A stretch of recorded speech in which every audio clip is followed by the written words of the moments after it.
हाँ hello.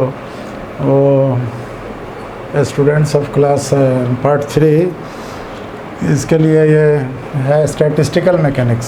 Statistical mechanics अपने यहाँ पेपर 6 में आता है और इससे 6 क्वेश्चन पूछा जाता है अक्सर। तो इंट्रोडक्शन ही हमने दिया है। इंट्रोडक्शन ऑफ स्टैटिस्टिकल मैकेनिक्स क्या है? स्टैटिक्स और statistics, the two terms are different. Static माने रेस्ट होता है और स्टैटिस्टिक्स माने गणना होती है। अब जैसे यहाँ गवर्नमेंट डिपार्टमेंट में भी स्टैटिस्टिकल डिपार्टमेंट होता है, वो कहीं है Indian institute of statistical science, वहाँ भी है, ISC है ना, तो कलकत्ता इस सब में स्टैटिस्टिक्स है कि वहाँ ये होता है स्टैटिस्टिक्स में कि साहब मैकेनिक्स, फिर इसमें मैकेनिक्स लगा है।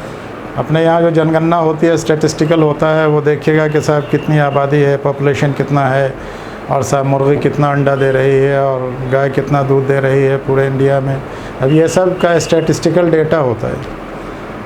और स्टैटिस्टिकल इंस्पेक्टर होते हैं, स्टैटिस्टिकल अफसर होते हैं, स्टैटिस्टिकल माने मिनिस्टर होते हैं, सारे के सारे सांख्यिकी विभाग होता है, सांख्यिकी हिंदी में कहते हैं, डिपार्टमेंट होता है। तो अब वो जो देखते हैं डेटा में आता रहता है कि साहब इतना अंडा पर डे हो रहा है। अब किसी ने जाके गिना है, पूछिए कि साहब कैसे आप गिन के बताया, इतना 1000 लीटर दूध पर डे यहाँ इस शहर से जा रहा है, भाई कैसे बताया आपने? तो ये सब का वो बताना, एक बात तो जान लीजिए कि ये बिल्कुल एग्जैक्ट इसका कैलकुलेशन नहीं होता, कहीं भी अप्रॉक्सीमेट होता है और एग्जैक्ट के बहुत बहुत करीब। अप्रॉक्सीमेट ऐसा जो which is very very near to exact. तो यहाँ अपने लोगों को अब वो दूध का और अंडे का और पैसे का और ज़मीन का तो स्टैटिस्टिकल ये नहीं करना, वो तो अलग डिपार्टमेंट्स है उसका।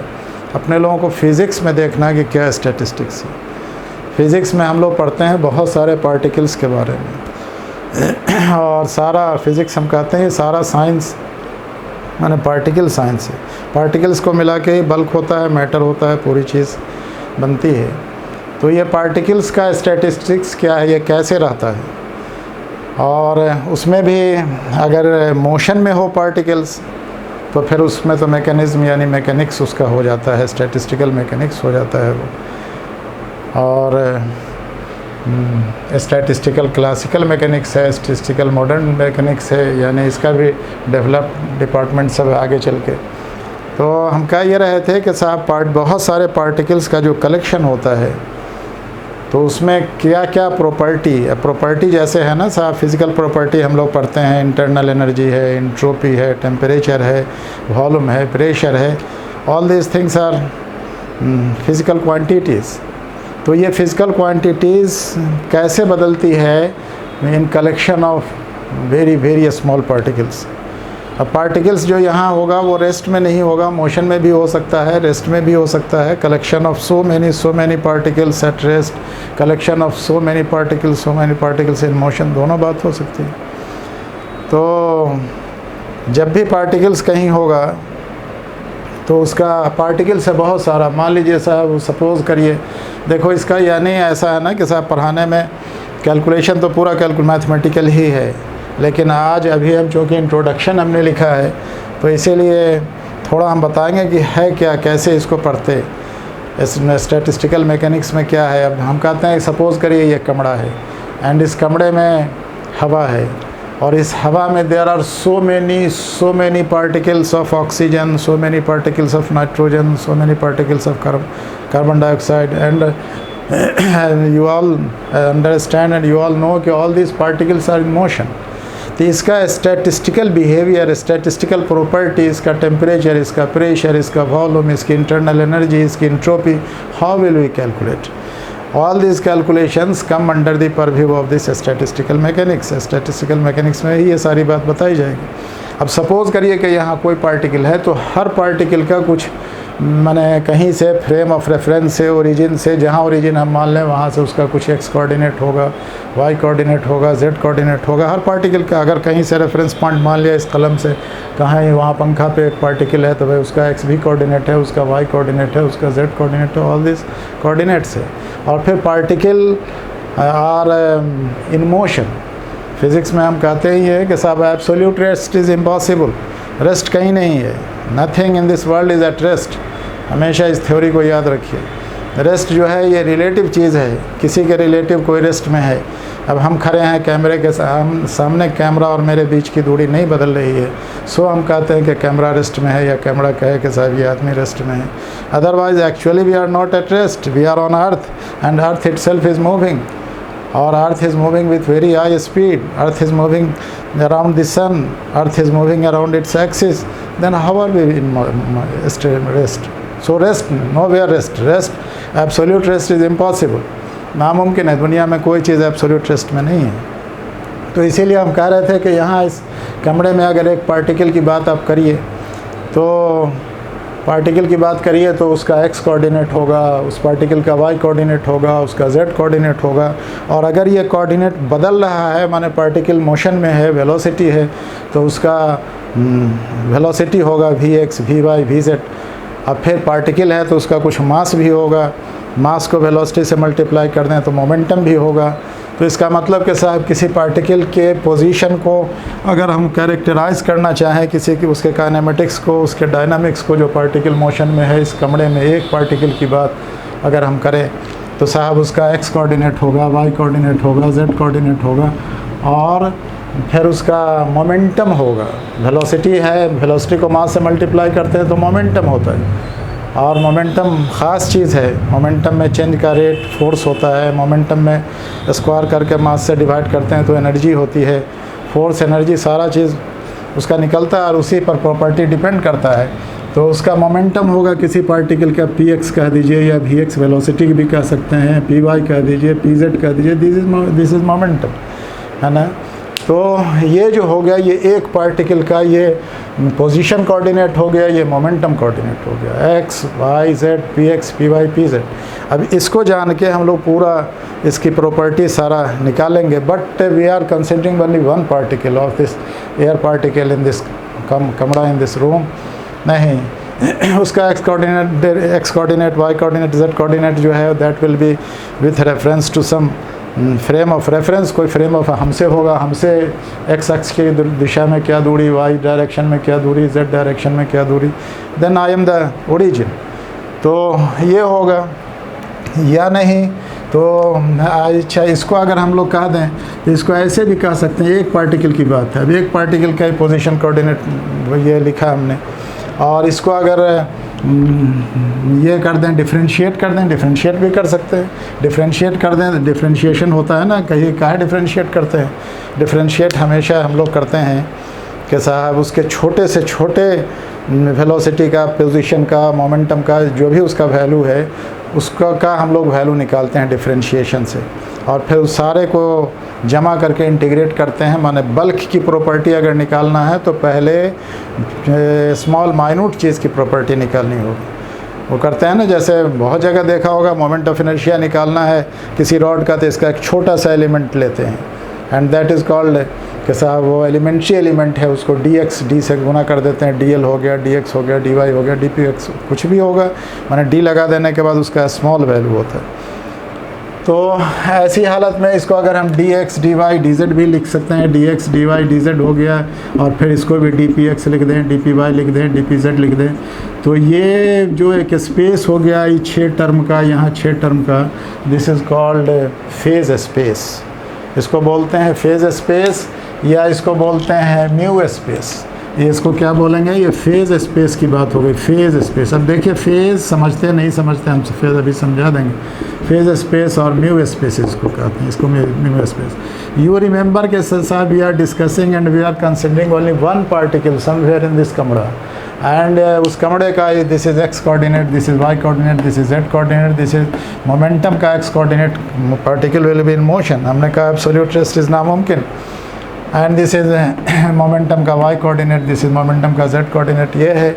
और साथ साथ कोऑर्डिनेट कहीं से नापते हैं, then there must be a frame of reference, there must be an origin, and which is myself. हमने कहा कि हम खुद अगर मान लें कि साहब हमसे इतनी दूरी पर, then I am the point of reference, I am the origin, and origin से जितना दूरी पर इस डायरेक्शन में दूरी है वो एक्स कोऑर्डिनेट हो गया पंखे का, इस डायरेक्शन में दूरी वाई कोऑर्डिनेट हो गया, इस डायरेक्शन में दूरी जेड कोऑर्डिनेट हो गया, एंड सो और चूंकि मोशन में है इसीलिए मोमेंटम हो गया। हम इसको ये नहीं लिख के साहब सिर्फ पोजीशन नहीं लिख के मोशन में होने पर मोमेंटम होगा, उसका मास भी मैटर करेगा कि साहब पार्टिकल भारी है हल्का है।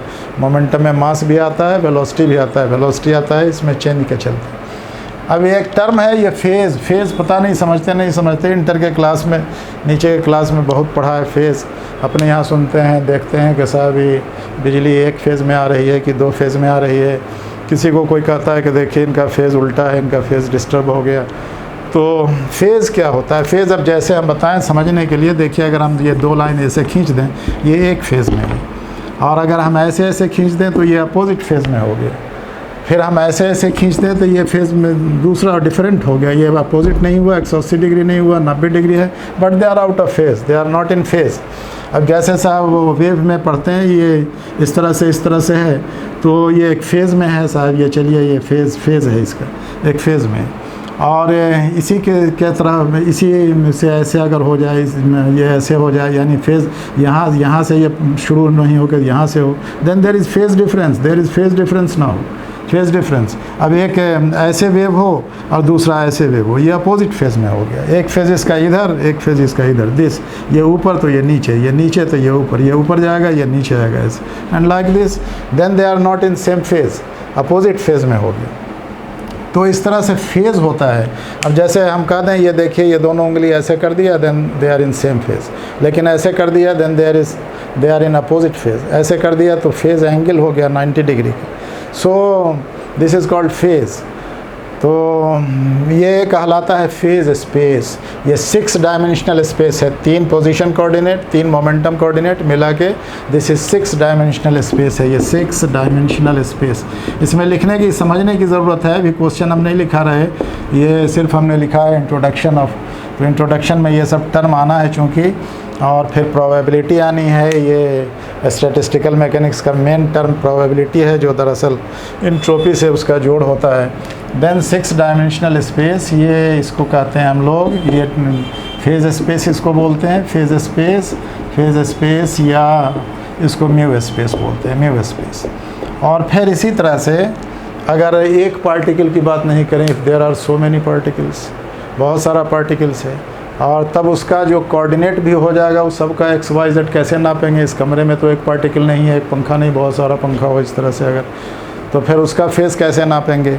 तो उसके लिए हम लोगों ने नीचे के क्लास में पढ़ा है कि साहब कोऑर्डिनेट्स भी कई तरह का होता है ना, जैसे इसको कहते हैं कार्टेशियन कोऑर्डिनेट्स, उसके बाद होता है कहीं एंगल नापना हो तो पोलर कोऑर्डिनेट्स, उसके बाद स्फेरिकल बॉडी अगर हो जाए तो उसके लिए बोलते हैं spherical polar coordinates, r, theta, phi, पीछे पढ़ा भी है क्वांटम मैकेनिक्स में बहुत। तो पोजीशन कोऑर्डिनेट होता है, मोमेंटम कोऑर्डिनेट होता है, वो स्फेरिकल कोऑर्डिनेट होता है, कार्टेशियन कोऑर्डिनेट होता है, सिलिंड्रिकल कोऑर्डिनेट होता है, कर्वीलिनियर कोऑर्डिनेट्स होता है। There are so many types of coordinates, यानी कैसे किसी चीज़ की पोजीशन फिक्स की जाए, that can be done in several ways, कई तरह से उसको किया जा सकता है। और there are so many coordinates, तो सबको मिला के हम लोग पढ़ते हैं इसमें BSc के फर्स्ट पार्ट में जनरलाइज्ड कोऑर्डिनेट्स, क्या कहते हैं उसको? Generalised coordinates. तो जनरलाइज्ड कोऑर्डिनेट्स में क्या होता है? DQ होता है, Q1 Q2 Q3 लिखते हैं। तो जनरलाइज्ड कोऑर्डिनेट्स में हो जाएगा DQ1 DQ2 DQ3 dot dot dot DQN होगा। उसी तरह से DP1 DP2 DP3, यानी मोमेंटम का ये कोऑर्डिनेट हो गया। ये पोजीशन कोऑर्डिनेट, ये मोमेंटम कोऑर्डिनेट नहीं। आप तब इसको कह देते हैं ये पूरा स्पेस का हो गया, सारे पार्टिकल की अब गणना हो गई। देयर में भी n पार्टिकल्स, अब n will be 0 to infinity, कहीं कुछ होगा, और n will be very large number.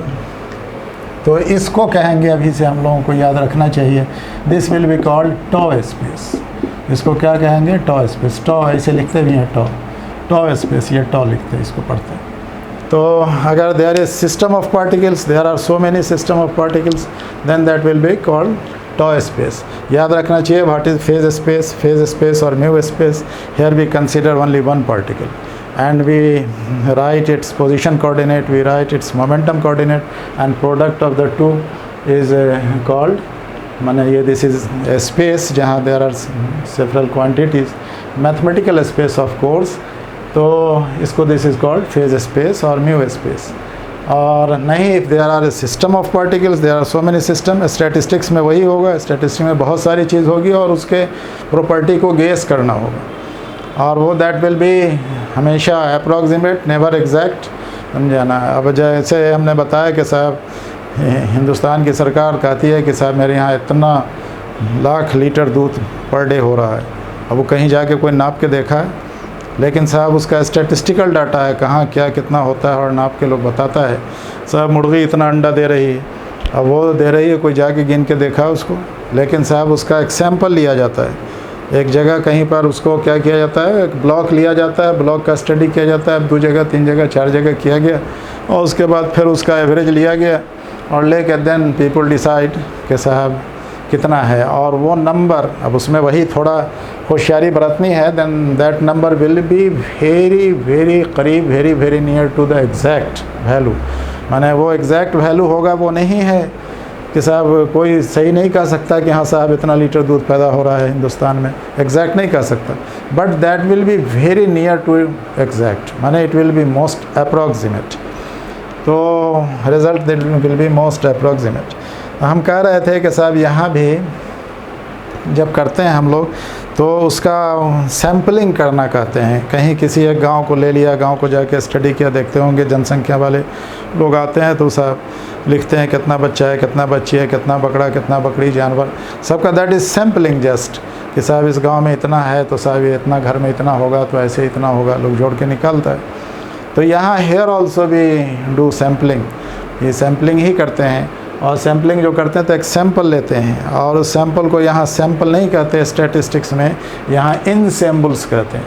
क्या कहते हैं, what is it called, it is called in sample, in sample याद रखिएगा।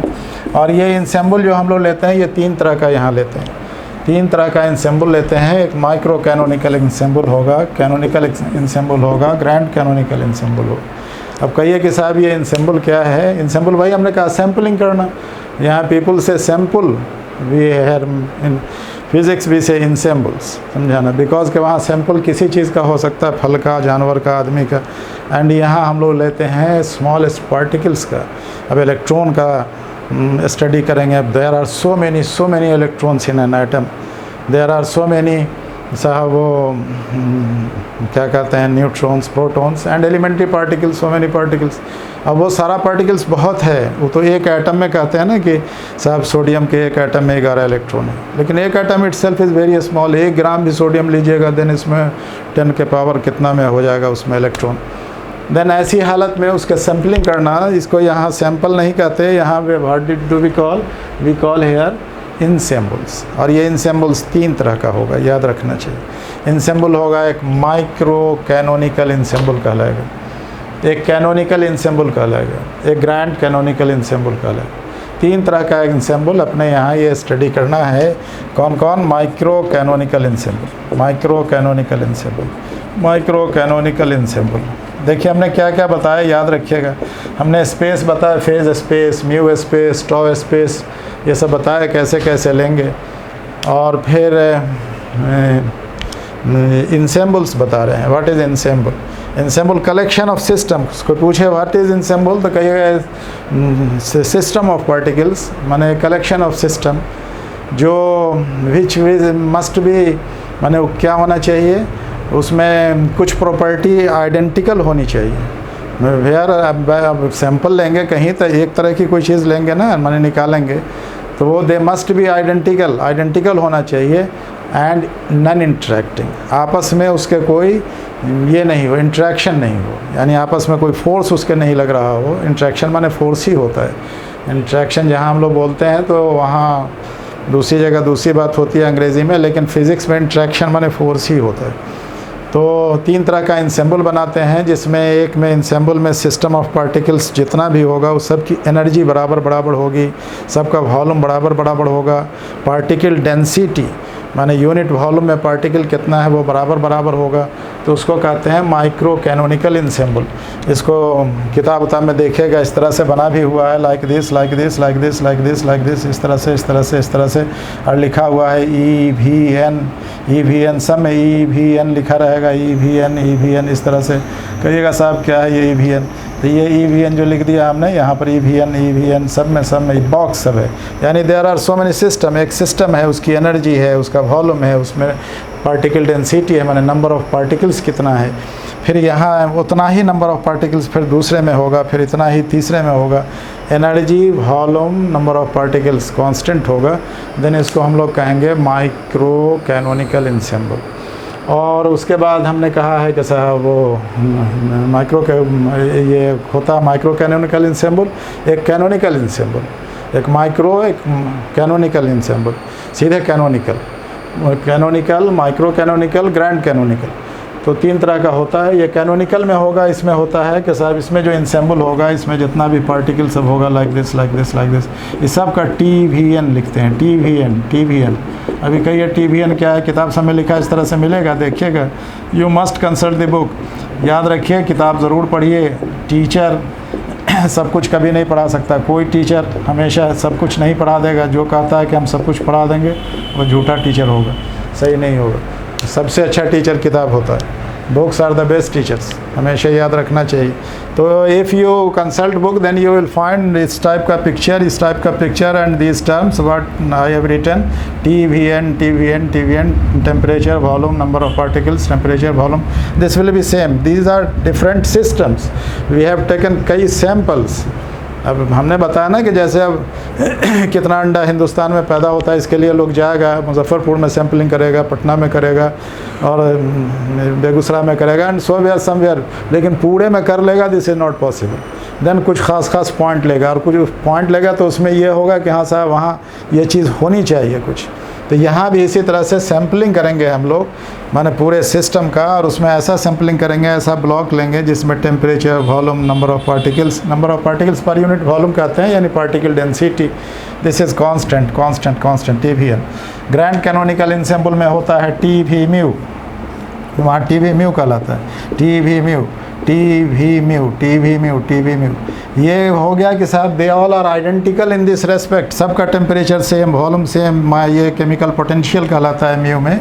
केमिकल पोटेंशियल भी एक टर्म है, और वो एनर्जी होती है। पोटेंशियल जहाँ कहीं भी है वो एनर्जी ही है, और रेस्ट में एनर्जी है। केमिकल, कोई भी केमिकल जब रेस्ट में होता है तो उसका केमिकल पोटेंशियल भी होता है। देन TVµ, देखिए हम ठीक से यहाँ बोर्ड पे लिखना नहीं हो रहा है, लेकिन अब वो आपको समझा रहे हैं, हम फिर लिखा देंगे। नोट्स लिखाना हो तो खड़े होकर लिखाना होगा, लेकिन ये तो शायद वीडियो पे पॉसिबल नहीं है। उतनी बात तो आपको याद रखनी पड़ेगी। जहाँ मैथमेटिकल आएगा लिखने का तो हम मैथमेटिकल तो डेराइव करेंगे। हमने जैसे ये टर्म बताया टॉय स्पेस, इसको याद रखिएगा। ऐसे ही हर किताब में मिलेगा, जौन सी किताब आप पढ़िएगा इसमें मिलेगा। ये हमने ऐसे लिखा है, ये इस तरह से आपको मिलेगा सारे किताब में। इसको बोलते हैं फेज स्पेस, इसको बोलते हैं म्यू स्पेस। इसमें एक पार्टिकल का कंसिडरेशन है, इसमें बहुत सारे पार्टिकल्स का कंसिडरेशन है। बहुत सारा पार्टिकल्स हो गया तो टॉ हो गया, उसको टॉ से इंडिकेट करते।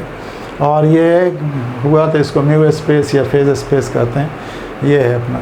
और ये जो हमने बताया दिस इज़ इनसेम्बल्स माने कलेक्शन है। बस इनसेम्बल वर्ड से याद रखिए, हालांकि जो हम बता रहे हैं वो उसका माने वो नहीं है। यहाँ तो इनसेम्बल ही कहा जाएगा, वहाँ सैम्पल कहा जाता है। सैम्पलिंग होती है, स्टैटिस्टिकल डिपार्टमेंट वाले जो करते हैं दे डू सैम्पलिंग। हर जगह हर ब्लॉक में स्टैटिस्टिकल डिपार्टमेंट है, स्टैटिस्टिकल अफसर है, स्टैटिस्टिकल वो इंस्टीट्यूट ऑफ साइंस यहाँ है कलकत्ता में, बहुत बड़ा है। स्टैटिस्टिक्स बहुत बड़ी चीज़ है, यानी बल्क का स्टडी करना एक सैम्पल लेके नहीं। एंड टू दैट सैम्पल आई से हेयर माने इन फिजिक्स इनसेम्बल्स।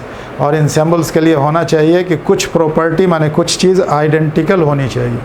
देन यहाँ एनर्जी है, वॉल्यूम है, टेम्परेचर और नंबर ऑफ पार्टिकल्स है, दिस इज़ आइडेंटिकल। सैंपल जो लेंगे हम तो 10-10 आदमी का हम बनाएंगे, और ऐसा 10 आदमी जिसकी एनर्जी सेम हो, ऐसा 10 आदमी जिसका वॉल्यूम सेम हो, एक ही मास का हो, तो ईवीएन हो गया। यहाँ ऐसा 10 आदमी या 15 आदमी जिसका टेम्परेचर सेम हो, गुस्सा सेम हो, जिसका वॉल्यूम सेम हो, और जिसमें particle number of particles same हो। एन हर जगह बराबर है। एन माने नंबर ऑफ पार्टिकल्स हर जगह बराबर लेना है। एक जगह 10 का सैंपल लीजिए, एक जगह 12 का लीजिए, वैसा नहीं करिए। तो इस तरह 3 तरह का सैम्पलिंग हुआ। तीन तरह का इंसेम्बल हुआ। क्या तीन तरह का? एक हो गया ग्रैंड कैनोनिकल, एक हो गया कैनोनिकल, एक हो गया माइक्रो कैनोनिकल। माइक्रो कैनोनिकल में EVN है, ग्रैंड कैनोनिकल में ये ग्रैंड कैनोनिकल है। ग्रैंड कैनोनिकल इंसेम्बल में किताब में भी देखिएगा तो ये सब मिलेगा, और किताब ज़रूर टच करिए। ग्रैंड कैनोनिकल इंसेम्बल पूरा ये स्टैटिस्टिकल मैकेनिक्स जो है वो प्रोबेबिलिटी पर और इंट्रोपी पर डिपेंड करता है। इंट्रोपी और प्रोबेबिलिटी, हर चीज़ की प्रोबेबिलिटी होती है कितना माने क्या संभावना है।